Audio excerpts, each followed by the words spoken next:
Загадкавы трохпавярховы будынак з вялізным склепам і гарышчам. Унутры поўная цемра са сваімі таямніцамі і загадкамі. Гэта прафілакторый, квест, на які з'язджаліся людзі не толькі з нашай вобласці, а з іншых рэгіёнаў Беларусі. Сёння сітуацыя іншая, што цалкам чакана, кажа Альбіна Рымарэнка, уласніца квеста. Кліенцкі поток рэзка паменшыўся, што пацягнула за сабой фінансавыя цяжкасці. Як мінімум у плане арэнднай платы за такое вялікае памяшканне.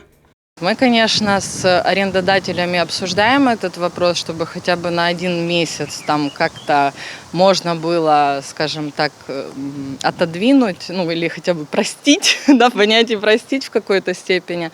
Вот. Пока идут переговоры, то есть, конечно, да, то, что у нас была, скажем, такая просадка в течение месяца, она немножко нас так подкосила в плане того, что сформировались дополнительные какие-то долги. Акрамя квестаў, клуб актыўнага адпачынку Альбіны займаецца арганізацыяй карпаратываў, дзіцячых святаў і рамантычных спатканняў. Зараз, вядома, пляцоўка для першых 2 пустуе, а вось попыт на рамантыку крыху ёсць. Каб павялічыць трафік на свае паслугі, пакуль кліентаў мала, каманда Альбіны распрацоўвала новы квест для сваіх наведвальнікаў і, канешне, клапацілася аб мерах прафілактыкі коронавіруса.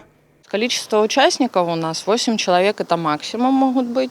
В основном это те компании, которые знают друг друга, да, то есть они как бы друг с другом все время контактируют.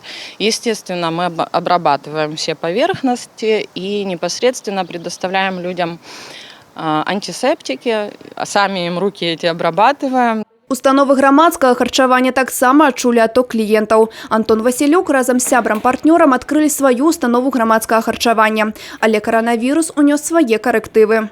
Подвернулось очень классное место. Мы сразу же вписались, выиграли аукцион. Собственно говоря, начали работать. Так как мы молодое заведение, все открывалось впритык. И по итогу мы только поработали несколько месяцев, только начали набирать обороты, как наступил коронавирус.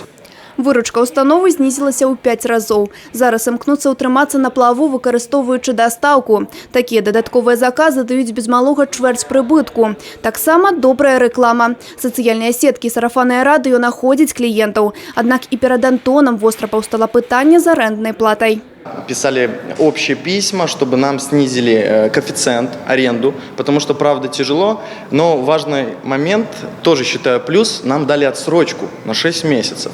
Конечно, отсрочка – это не решение, потому что нам тоже придется выплатить, но это как минимум возможность выиграть время, продержаться дольше, возможно, где-то взять дополнительные средства, прокредитоваться, возможно. Малы бізнес ускладае надзею на меры падтрымкі, якія зараз распрацоўваюцца на дзяржаўным узроўні. Адтэрміноўка арэнднай платы і мараторый на яе павышэнне. Тое, што рэальна магло б дапамагчы, кажуць прадпрымальнікі.